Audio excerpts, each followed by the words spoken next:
Pushkin.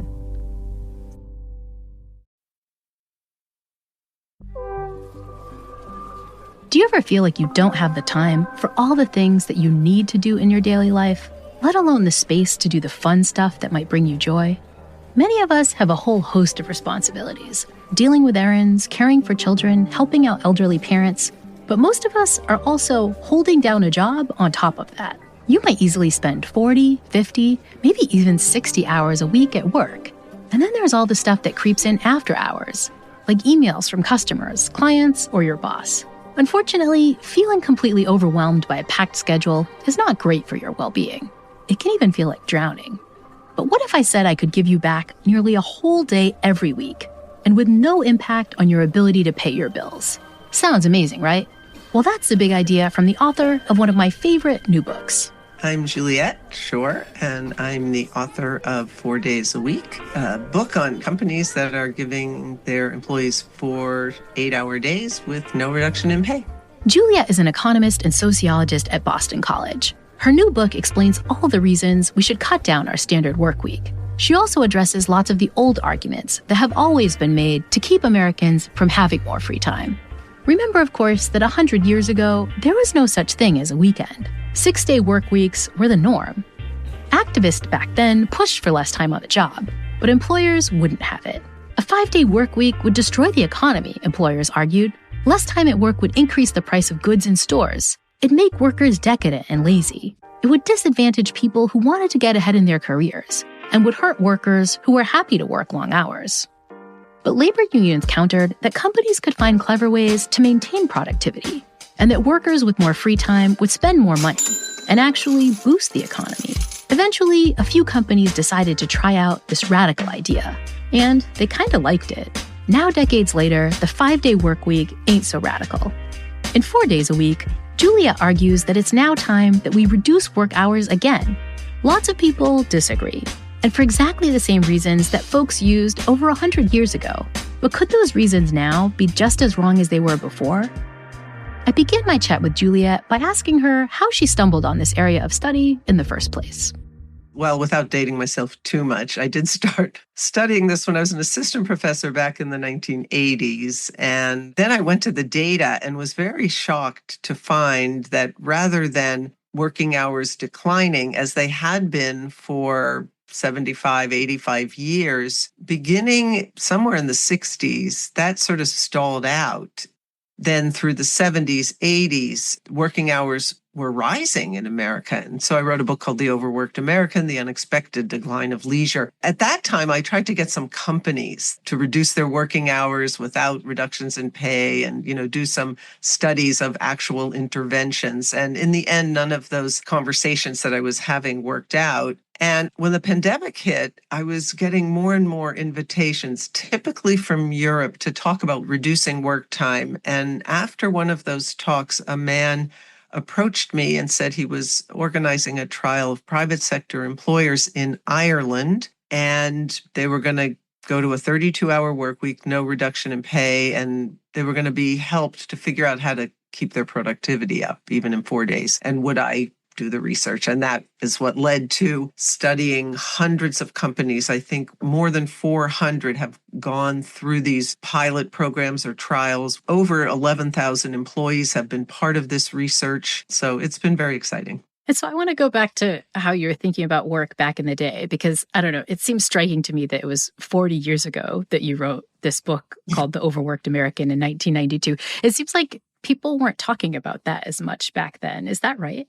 Well, it's funny. It sort of has gone through some ups and downs. So at the time I published that book, as you say, 1992, literally the week that my book came out, a prominent Japanese politician came out and said, Americans are lazy. And that created a whole big news thing around my book. So it got a lot of attention, and there was kind of widespread agreement that we were too stressed, people were too busy, we didn't have enough time for families. And another interesting thing about it was it sort of went across the political spectrum, because kind of everybody was agreeing Americans are working too hard. But by the end of the decade, I would say, we'd sort of switched into, we can call it austerity mode or scarcity mode. Two things happen. One is this idea that we're getting poorer, the country's deindustrializing, et cetera.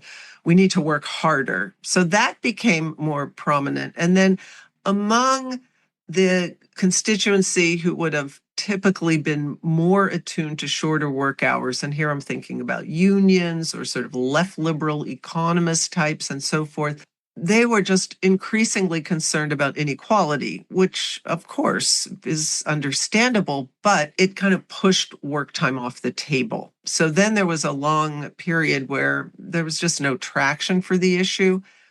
And then the pandemic hit, and that changed everything.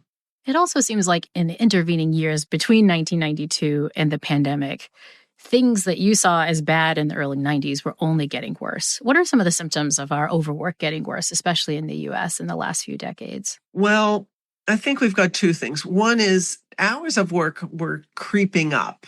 You have the introduction of technology, which expanded the day for many people, even if it wasn't showing up in their official working hours. So if your workplace, your boss could contact you outside of work hours now with a smartphone or with email, there was that always on problem. And another dimension of this, which has been documented by my collaborators, Phyllis Moen, Erin Kelly, and others, they wrote a really great book called Overload about a big software firm. And what happened was, as many of these American companies started outsourcing work to other countries far away, the workday expanded because there were teams in India and Korea. And so the people in the US had to be communicating with those people, and the workday really was stretching.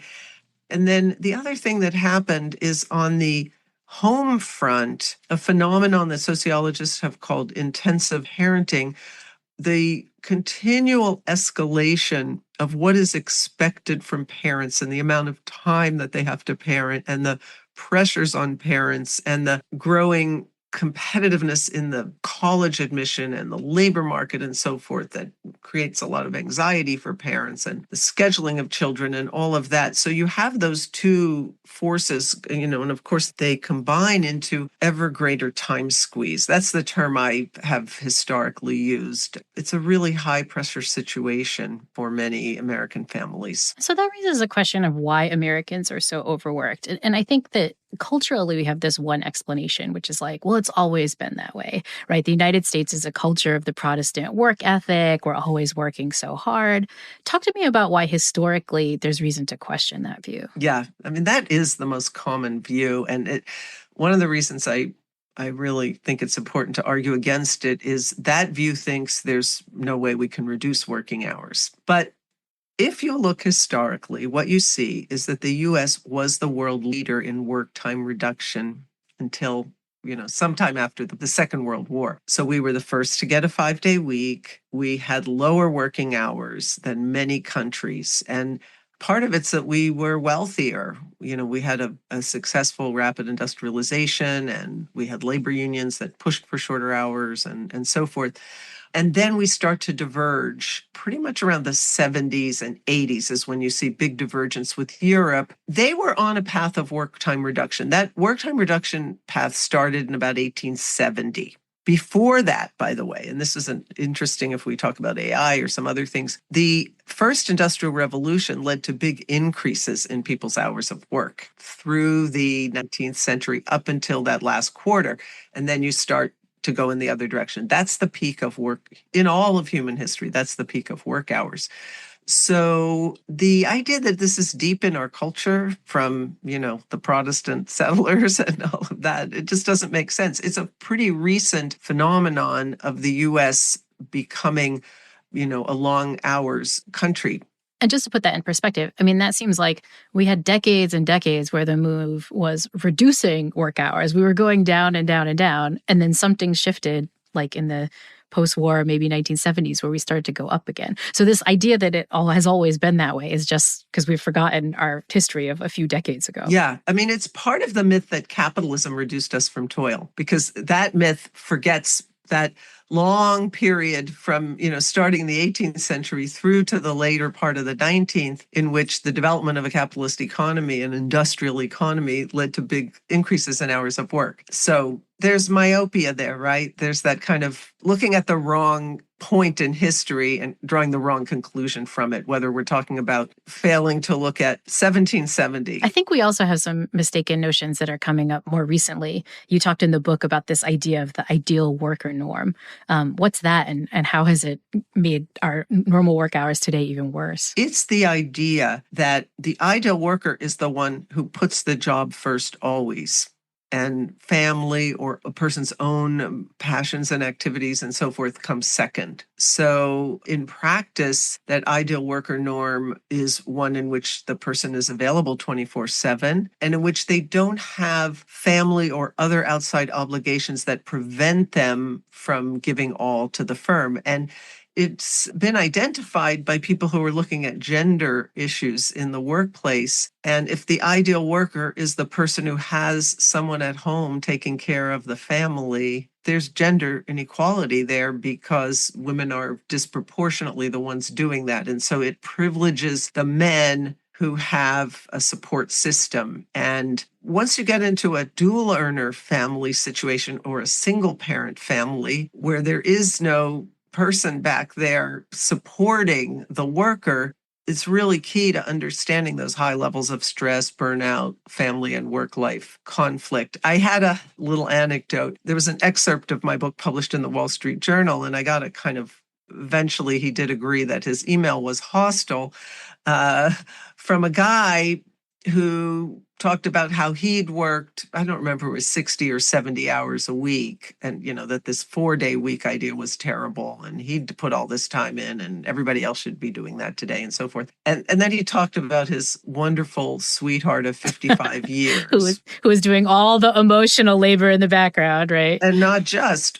And I said, and I bet that person was a big part of why you were able to work 70 hours a week, because she was taking care of your kids and so forth. I mean, we're talking about a traditional guy. He didn't actually come back on that because I think it was true. And so we were talking about how, things changed in the 90s and people weren't really talking about this, but then March of 2020 hit. Explain how the conversation changed during the pandemic. So things started happening in terms of workplace dynamics. Number one, lots of stress among the workforce. Some of it unrelated to what was going on inside the workplace, like kids at home having to be schooled, people just really anxious about the disease, their loved ones dying, and so on and so forth. But then within the workplace, also a lot of stress. So we have highly stressed employees. Number two, we have companies, employers who never thought work from home could work, and suddenly everything's okay. Work from home is working. And so their minds are kind of opening up a little bit, not all of them, but many of them, to like other kinds of changes that might be viable. This is one of the things I've heard from, some of the employers who transitioned to a 4-day week. Like, we didn't think work from home could work, but it did. And so then we thought we'd give this a chance. And then the other really big thing was the Great Resignation. And even before the peak of it, you have companies that are experiencing high levels of quits and feeling like they've got to do something, and understanding that stress that I started with is key to it. So you have quite a few who sort of said, we got to do something. Let's try the 4-day week as a way of keeping employees and dealing with all that stress. So I think those are the big changes in terms of what sort of triggered it. And then once we started getting results and more evidence, there were case studies before our research. So individual companies had done it. And so you had a little bit of interest in it, but it was sort of bubbling along at very, very low levels of take-up until you get groups of companies doing it. And we had lots of publicity about the great results we were getting. And so It seems like there were these massive changes that happened during the pandemic, but it seems like these trends have continued post-pandemic too, right? Not just like people actually quitting their jobs, but this idea of quiet quitting, or even folks who aren't quiet quitting. I think what the productivity expert Cal Newport calls the great exhaustion. It just seems like the stress that we experienced during the pandemic has not gone away, and if anything, has gotten worse. It seems like people are really questioning their life choices. Yeah.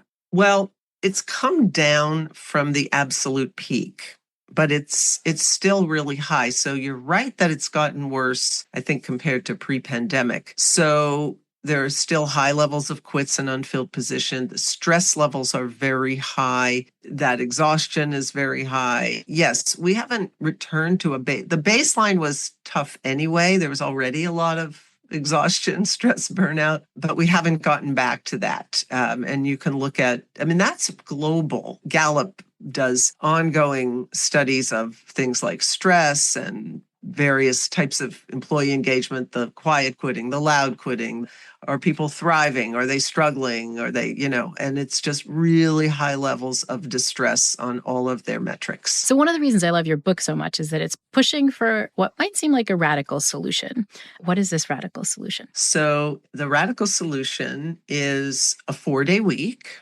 Not 4 10s. Often when people hear 4-day week, they immediately go to 4 10s. These are 4 8-hour days. So it's a 32-hour work week, no reduction in pay. So people get their 100% of pay. They're working 32 hours. And what most, although no, not all, and we can talk about the differences, the ones who do and don't. Most of these companies are expecting 100% of people's productivity in those 4 days. So they're not expecting to lose productivity or production or output or revenue in that time. There are some that are in a different category. So that first model of maintaining all the productivity, the entrepreneur who did this at his company and then started the NGO, 4-Day Week Global, that organized these trials that I was doing the research from, calls it the 100-80-100 model. 100% of the money, 80% of the time, 100% of the production or the output. There's also an 180-80 model I talk about. That's my terminology, but basically companies where people are so overworked, they're leaving at such high rates that the company just gives them a break. And it turns out to work out for them. They save a lot of money because people stop leaving. So people only working 32 hours a week. How novel is this idea?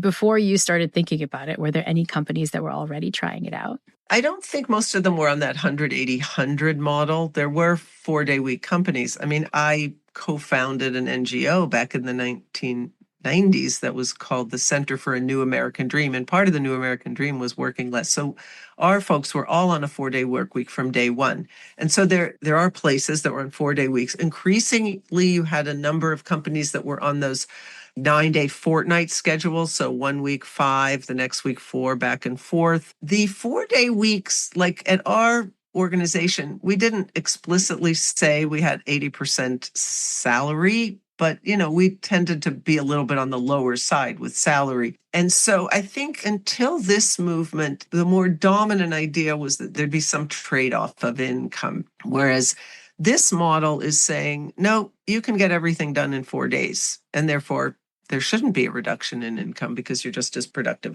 To some extent, I think this has to do with the fact that there was increasing discussion in the media of white-collar workers kind of having, what we would call kind of low-intensity work, right? That there was slack in their work day or work week that could be engineered out, or that the companies were spending a lot of time that wasn't very productive. The poster child for that being meetings, like so many meetings that people had to go to, and it's keeping them from doing their work. And if they could just have a more functional meetings culture, maybe they could get everything done in 4 days. And so you had this radical idea, there's been some kind of interest in it, but you really decided to test whether this was possible. So tell me the story of how the 4-day work week tests came about.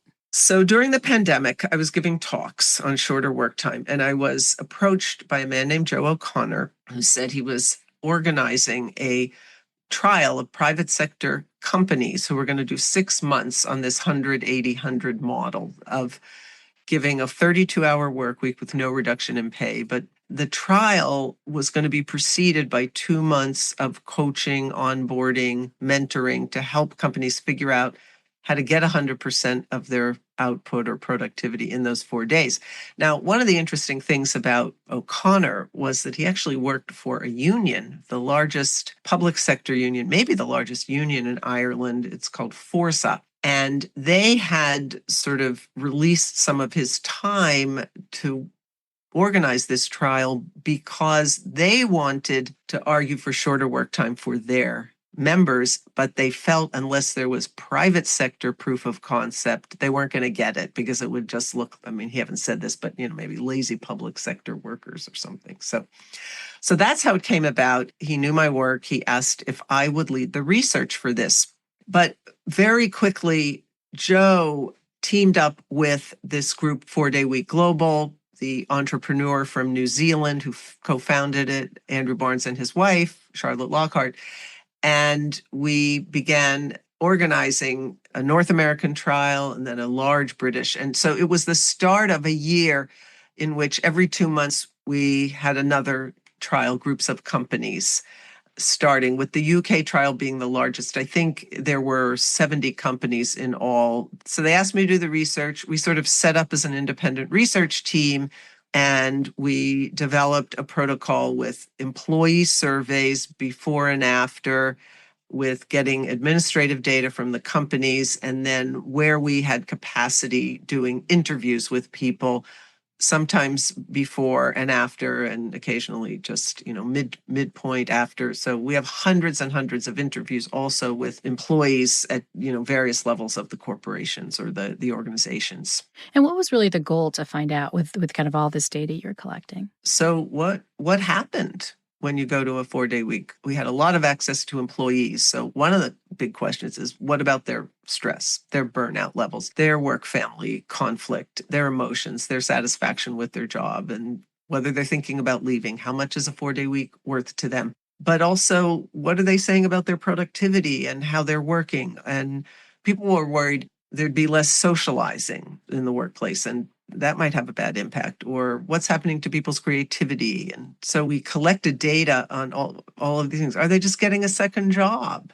Or what about their work intensity? I mean, the whole theory of this was to organize work and get rid of things that take a lot of time and don't yield much value. But what if it was just a speed up? I mean, people still might like it, but it's a very different thing than saying there's scope to reorganize work, to get rid of a lot of wasteful things.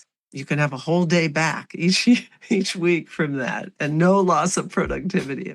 It's time for a quick break, but we'll be back soon to hear whether cutting a day from the work week had employees signing up for second jobs or stressing out trying to cram everything into shorter hours. The Happiness Lab will be back in a moment.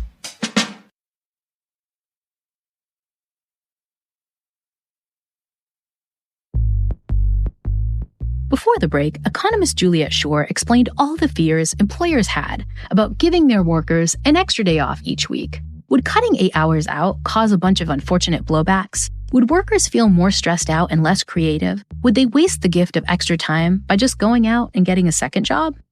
The interesting thing is, we didn't see those blowbacks. No increase in second job holding. Almost no increase in work intensity, just a smidgen higher in workload. But really wonderful big increases in all those well-being indicators. Like 69% of people who go through these trials have lower levels of burnout in 6 months than they did at the baseline. But the thing that was most surprising to us, I think, was this huge jump in self-reported productivity. People just felt so much better about their jobs and their performance in their jobs. And that turned out to be so big in sort of understanding the whole story of what was happening. The first kinds of effects you tested were the change for employees.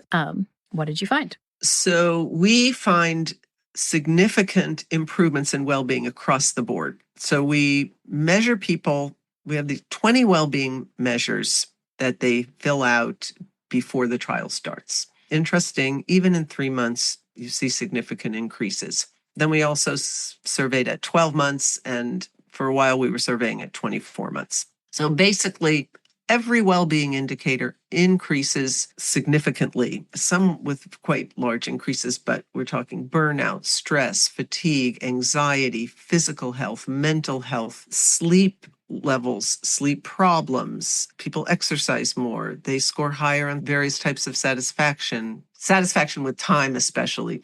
In some cases, you see a big increase in satisfaction, say with relationships, with the restaurant workers who'd been working 55 hours before the trial. Now, they got down to about 45 hours, but their satisfaction with their relationships went way up because they just were able to be at home way more than they were. One of the things I was shocked by in your book was just the words that you talked about people using. Give me a sense of just like how profound this change was for the employees. I think life-changing.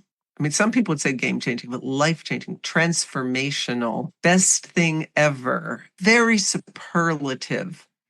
Even, I always think about this one comment I read. It's a person just complaining about everything. My job, there's too much to do in 4 days and nobody else can do it. And I don't, this and that.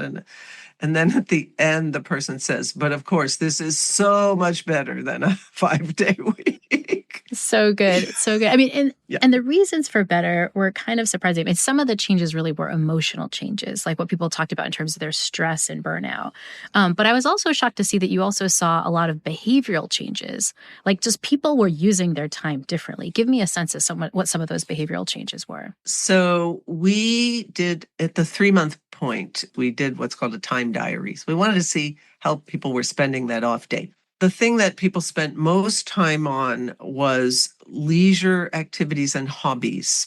They just were able to get into things that they loved or just relaxing in ways that they loved. Some might have joined a chorus or a theater group, but then others, it's I can have a pedicure without guilt, or I go visit my grandmother every Friday. Gym is a big one, doing more exercise, which we know is so key to people's well-being and happiness. I mean, the other thing is sleeping more or catching up. Part of what that having that extra day does is it makes the other days less frenetic, especially where we talk to some of the really senior people who just, have overwhelming workloads. So they were able to shift some of that to the Friday, and then that would free up other parts of their week. So they just had a much more, they could catch up. They didn't have to catch up on Sundays, right? And what's so remarkable about some of these changes is that so many companies have been trying to figure out a mechanism to help their employees feel less stressed, right? So many companies bring in, wellness apps or meditation classes. And, while those techniques tend to work, the research shows, my understanding of the literature in companies is that by and large, those kinds of things have mostly been a failure. They don't move the needle that much. But this kind of intervention is moving the needle a lot, right? People are sleeping more and exercising more and saying that they have transformationally less stress. I mean, why do you think the 4-day work week works so much better than some of these other techniques? So I think there are two reasons. One is it's big. I remember I was having migraines and I went to the doctor, and the doctor prescribed that I go by an aquarium so I could look at the fish and relax. I mean, anyway, that created a lot of stress for me because then I had to go by the aquarium and keep the fish alive and whatever. And there's a sense in which some of those wellness things, they just require people to perform and do things that just puts one more thing on their plate. Now, they may work for some, but also, as you say, they're small things. So number one is a huge block of time. And number two, it gives people what they need, which is people are time stressed, and those things don't give them more time. In fact, they take time to do. So that's number one. But I think there's another really important thing. They don't get at the underlying sources of the stress, part of which is those excessive work time. And in the past, we've had individual accommodations to people. So you might go on a part-time schedule and give up that income or whatever, and then you'd have a stigma. You would stop progressing in your career and so forth. Where you get the whole organizational changes, this is really important. Everybody changes. We have measures now in our surveys of the sense to which people believe that at their company you have to be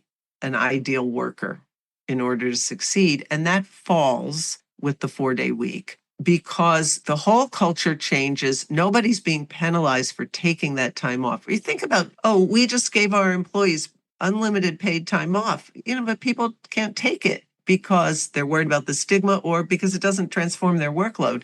Here, the whole company got together and figured out how to take stuff off people's plate and give them the time back. And it's just such a different thing. One is to put it onto the individual. Oh, you're stressed. Well, the problem is you don't do enough yoga or you're not mindful. No, the problem is you've organized a workplace that is too demanding. And so many of these positive changes came about. And the other cool thing about your book is that it looked at the sort of pathways towards these positive changes, right? Kind of where they came from.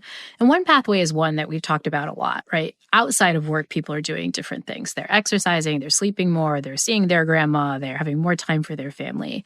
But I think I was shocked by in your book is that there's a second pathway to get towards these positive changes. And that's the set of changes that employees are experiencing during the workday. Talk about what's happening there to change how employees are feeling and how stressed they feel.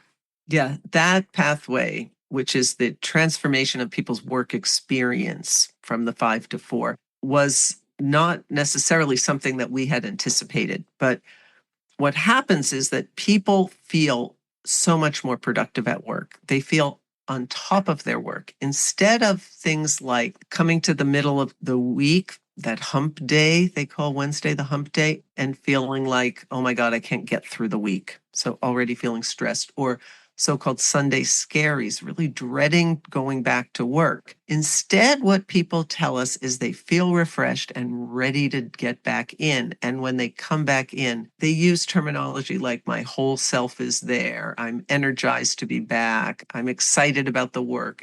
They have energy levels and motivation, and it shows up in their self-reports of productivity and work ability. We ask them your current work ability compared to your lifetime best. But the other thing is that because they feel so much more competent and on top of their work, they score higher on the smart working scale. So they feel competent and smart, efficient, and that just makes people feel good. Why? Who we are at work it's a big part of our well-being. And it's also a big part of how we spend our time. We spend a lot of time at work. So feeling good about what we're doing rather than sort of ending the day feeling drained and horrible. And that it really improves their emotional and physical. They say it improves, I think it improves people's physical well-being as well. I love this result about what's happening inside work so much because I think a thing that people don't realize about burnout, and this comes from the work of Christina Maslach, is that one of the main symptoms of burnout is what she calls a sense of personal ineffectiveness. You feel like even if you were doing your job perfectly, it kind of wouldn't matter or would feel sort of crappy. It wouldn't be worth it. And it seems like what you're intervening on with the 4-day work week is you get people to feel like they're effective at work.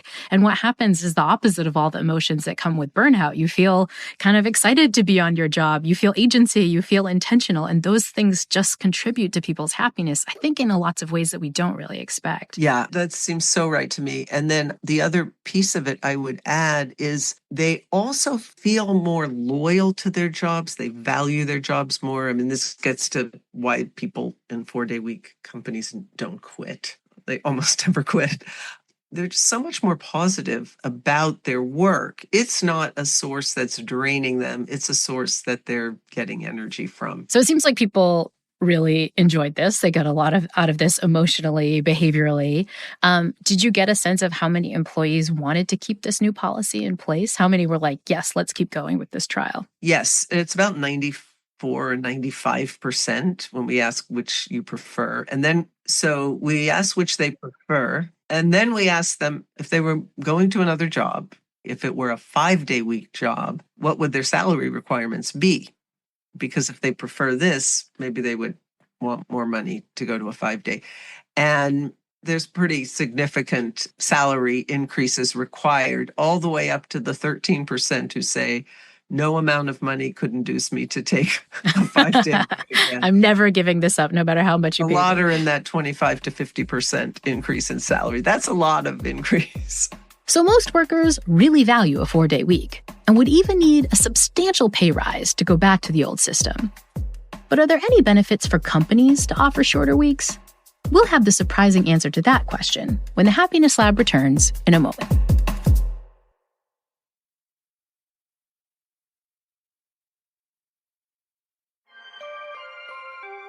Here's a no-brainer question for you. Would you like a big reduction in your working hours with no corresponding cut to your pay?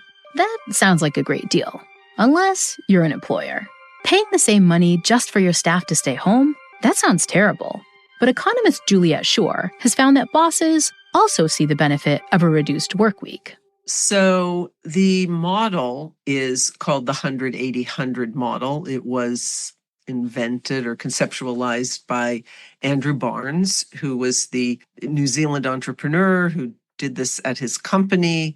He actually asked his employees to sign a contract saying that if they got a 4-day week with no reduction in pay, they would do 100% of the work that they were currently doing. That was the dominant model, based on the idea that there were enough ways that companies could save time through looking at things they were doing that were wasting time. Meetings being really key there, like excessive numbers of meetings, too many people at them, meetings that went on too long, etc. Creating focus time for people where they could just put the head down and get a lot done and not be distracted by constant interruptions. There's a whole science of work interruptions, which shows that it's very bad for people. It's stressful, but also obviously it's going to interrupt their productivity. To other kinds of things where they brought in speakers who talked about how they'd done this in their own companies and figured out they were spending a lot of time doing things that weren't yielding much value. So kind of getting intentional about what you do. What these companies did to reorganize work and make it possible to get everything done in 4 days really varied. Like at the brewery we studied, they did time and motion studies for all the tasks. There are many tasks that go into brewing, a lot of cleaning equipment and, waiting around. They figured out how much time each task could take. They sequenced them differently so they could slot shorter tasks into things that took a long time, but that had sort of dead time in the middle and so forth. So that's one model. That was probably the dominant model. But one of the things I realized as I was doing interviews for my book, and as I was also looking at other data and just hearing companies talk about what was going on, was there was another model which was based less on sort of meetings and time saving and more on keeping people from leaving. And that you had a whole group of companies who were experiencing high levels of quits, which are very costly, or high levels of burnout, which even if they didn't lead to quits, were just leading to, not good outcomes. Some of these were basically saying to me, we just gave people a break. Most of the companies was that 100-80-100. But as I was analyzing the data and doing interviews and so forth for the book, I realized you had a group of companies that I called 100-80-80. People get 100% of the money. They only have to work 80% of the time, and they're not expected to do more than 80% of the work. So they work at their normal pace on those 4 days, but they get an extra day. And those companies are the ones where work intensity is very high. In other words, we gave them a day off and we didn't really change that much about what was happening on the other 4 days. They didn't have a lot of meetings. They didn't have slack time. People were running really fast. And I call this the paradox of intensity because that first group are sort of low intensity workplaces, but these others are really high intensity. And what was happening in the healthcare organizations and in the restaurant chain that I looked into, kitchens run really efficiently in restaurants. They're not sitting around having meetings. You watch a kitchen at a good restaurant, you're like, woo, they're moving and they're really burned out at the end of the day or the end of the week. And so they're just, nope, you got an extra day off. You're still going to do things pretty much the same way on the first 4 days. Same thing with some of the nurses' studies. So the nurses' studies were nurse managers. So these were a lot of the entry-level nurses are on 3 12-hour shifts. So the 4-day week is not so relevant for them. But you have these nurse managers working 5 days with really long hours, and they're burning out a lot. And they're the most experienced and responsible. They're running things. A couple of these hospitals just said, you're on 4 days now. So you had people rescinding their resignations when they got that news. and they don't leave. Patient outcomes improve. In both of these cases, they figured out how to adjust their divisions of labor.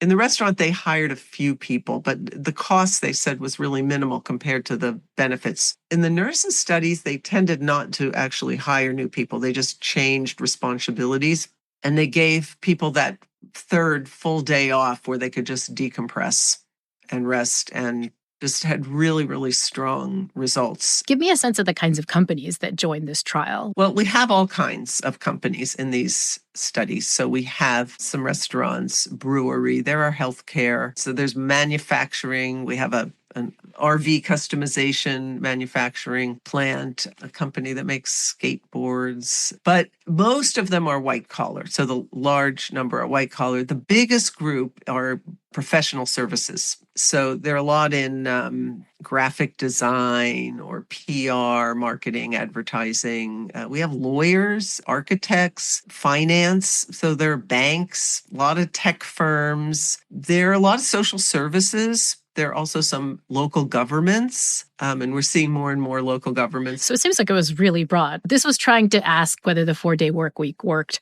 across all kinds of forms of work. It does, but here are the caveats. Number one, these are mostly small firms. The biggest firm that really did it for a lot of employees was a 5,000 person kind of a social services healthcare firm in the UK, which started with 1,000 of its 5,000 employees. And then after the success of the trial, they've been rolling it out to all of them. But a lot of them are in the, sort of 1 to 500 person range, or even the 25 to 50, and then we have the big clump of really little firms too, under 20 person. So we don't have a giant firm that has transitioned everybody yet. I think the giant firms are going to do it. They're going to start with some divisions. We are very overwhelmingly white collar, though, but a range of white collar. If you count, I don't know, social service workers, if you're a Head Start teacher or a residential counselor in a facility for young people, I don't know if that's considered white collar. No, that makes sense. So starting with the companies that really were not trying to decrease their productivity, they were hoping in 4 days that workers could do just about as much. How were they able to make that change? Like, what did they take off their plate to keep employees productive? The biggest things, the bread and butter of what they were taught was meetings and focus time. So those are really key. But the process was a kind of employee-empowered work reorganization.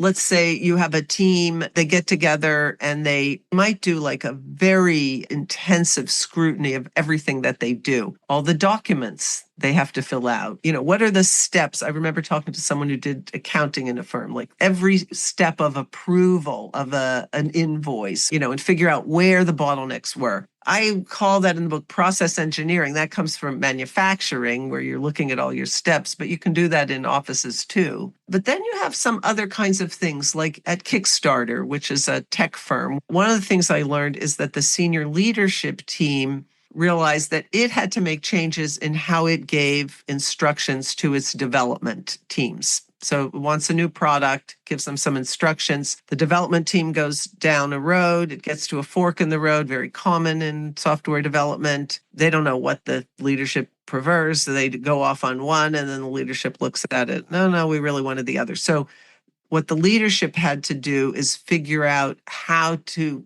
decide what they want earlier and give more detailed instructions to the team, and then give the team more autonomy. And that point about more upfront investment came up in some other contexts. So, for example, where you have customer service in IT companies providing internet service to rural areas. And they got a huge new contract at the same time they started the 4-day week. And when I went back to talk to them at 6 months, they tell me they'd just gotten this big contract. We didn't know that when they started. Well, how did you make it work? I mean, it seems like it would be impossible. And they said, no, actually the 4-day week made it possible. So they had a massive increase in demand. Well, how could that be? Number one, they said it stopped people from getting burned out so they could keep working hard. But the other big thing was it forced them to document what they were doing. So whenever a customer service complaint came in, they weren't doing the documentation. So the next time the same one comes in, somebody has to reinvent the wheel. If you document up front, I mean, it's a basic principle of customer service, right? But unless you put in that upfront time, you may just be constantly trying to keep your head above water and not do it. And that's something that I talked to a number of people about, Louis, like the things that seemed obvious that they should have done, or like, why do you have so many dysfunctional meetings? Or why don't you give people more focus time? And it was like, oh, we're just trying to keep our head above water. So I liken it to that thing about you get a new piece of software and you just start using it instead of like learn it to figure out how it can help. It also seems like even though workers were kind of in some ways having a higher pace at work because they're kind of putting more work into the 4 days, they actually enjoyed the busier pace more. And that seems like in part because they were empowered during the busier pace, but also because they had this lovely reward at the end that they could look forward to. And that kind of seemed to help a lot in terms of people's happiness and sense of engagement too. Yeah. And I think that question of pace sort of differed. I mean, if you look at our survey results, we ask about pace of work and intensity of work. It doesn't go up by much. It does go up a little bit. And I don't know if it's that people just don't, like what you're saying, they just don't feel it. It doesn't feel too sped up. Or it really, if that work reorganization really did take a lot of stuff off their plates. But either way, the point is that it's working. So that's in the companies that expected the same level of productivity across the 4 days, these 100 companies. But let's talk about companies that were more on the 180-80, right? Where they really got into the 4-day work week thinking, there's not a lot of meetings we can cancel. People are at the max pace they can be at. We're just going to give them some time off. How did the companies react to the time off in this case? Did they see any benefits, and what were they? I think in those cases, there are two things. One is you see improvements in product quality. So at the restaurant, the level of service and the quality of what was going on at the restaurants really improved a lot. Plus, of course, not losing people. You do see the same thing with the nurses. So these are the two sort of purest cases of 180-80s, where the nurses, you get improvements in patient outcomes and you get people stop quitting. One of the examples that I give a lot of space to in the book is an advertising team in Canada. It was, I think, a 57-person team.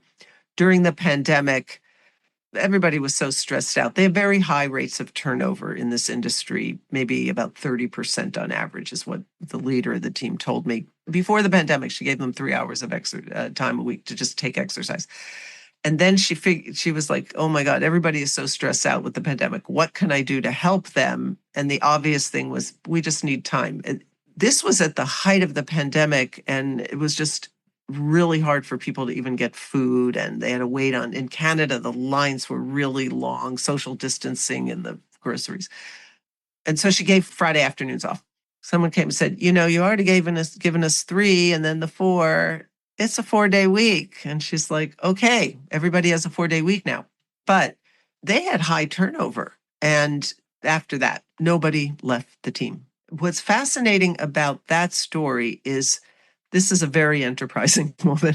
She realized she could start to monetize the team's stability. So she went to her finance division to say, okay, how much does it cost us to lose a person? And it's a lot. And, it was a big company, millions and millions of dollars.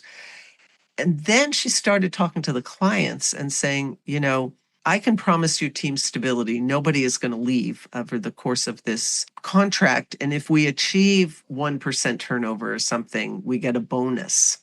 The clients couldn't believe it because people are always leaving, and it creates a lot of wasted time, hiring, onboarding, training, exit interviews, all of that. And this came out in another marketing agency. And what both of them experienced was the ability to sell more business to existing clients because they were providing a better service. So they didn't have to be spending as much time just out there trying to get new clients.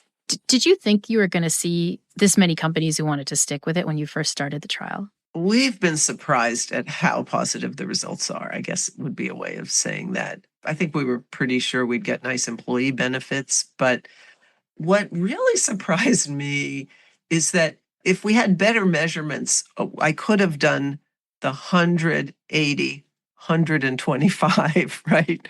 The companies who report much higher productivity, and there are a lot of them, a lot. I never expected that. I figure the main thing is to just keep up where you are, and then you get all these employee benefits, so you have to be better off. You're no worse on the productivity, and you're better off on this other stuff. But it's a real business strategy for many. It's actually something that's going to really help your company, as opposed to something that you'll just be okay if you do it. Do you think we're in for a change? I guess when we changed to the 5-day work week, that was a huge transformation. It felt like no one could possibly have us do this. And now a 5-day work week just seems normal. Do you think in 50 years or so, the 4-day work week will be the norm? Definitely. I think we're going to be close to that in 10. Really? AI is going to make it a lot easier to reduce work time. And I think there's momentum here. Right now, we're in a little bit of the companies are scared right now because there's a lot of political turmoil. They don't know what AI is going to bring. They don't know how the tariffs are going to affect the economy. And it's just a period of a lot of uncertainty. I think it's part of why they're calling people back into the workplace, which they haven't actually been able to do for the most part. Those numbers of remote work are really holding steady. But I feel that the pandemic transformed the 4-day week into common sense. And what I hear from some of these folks who interact with customers is that when they tell their customers about it, instead of the customers freaking out that they're not going to be able to contact them on the off day, they're sending back messages with all caps and tons of exclamation marks saying, "Oh, I'm so excited for your Yugo. I wish I had that." When you talk to people about it now, it seems realistic in a way that pre-pandemic, it seemed like, oh, we could never have that. I would love it, but that's not possible. And now it just seems possible. We're just moving towards the new era of work weeks. It does seem possible. So I'm imagining a lot of people who are hearing about the benefits of this, who are themselves employees, but might not be employees at a place that is amenable to a 4-day work week, are thinking, oh my gosh, this sounds amazing. Any advice for them about how to make this a reality in their own workplace, or things that they should be thinking about how to change their pace of work? That's a great question. I do have some discussion at the end of the book about how to do it, but I think there are resources online also, how to talk to your boss about a 4-day week. But I think the first thing to do, of course, read my book, but also get educated on now the growing amount of evidence about the benefits of a 4-day week. Start a conversation at your workplace, whether it's first with your boss or maybe with some coworkers. Don't assume that it's a non-starter. Don't assume that it's impossible where you work. Survey data that I talk about in the book shows that something like close to a third of all senior executives have been saying they're interested in a 4-day week, that it's coming, or they're open to it. So there's just been a lot of increased openness at higher levels of management about it. And I think sort of trying to go about it in all kinds of workplaces is a lot more viable now, trying to start that conversation. If you have a boss you can talk to, who might be willing, ask them to send me an email, and Oh my gosh, you're gonna have RIP inbox with every person listening to this. I hear from employers on a regular basis, and they say, I'd be happy to come and talk to your team. I think it's really viable pretty much everywhere. And there are plenty of other people like me. There's an organization called work4.org, which is mostly volunteers working in different communities to bring groups of companies together to talk about it, creating what we call communities of practice. So you could try and do that. Just lots of ways. I think get the conversation going. The more people learn about it and think about it, the more open they are to trying it. You talked about all these emotional behavioral benefits of this 4-day work week. I'm curious if that applies to people who are working remotely too. How much of it is just kind of taking that full day off of work, and how much of it is not having to go to the office, not having to do the commute, and so on? Yeah, that's a great question. So some people do reference their commutes and so forth, but a quarter of our sample is fully remote. we only have 5 or 6% who are fully in person. So most are hybrid. There's no difference in anything across these modalities in terms of these findings. So yeah, it works for all those modalities.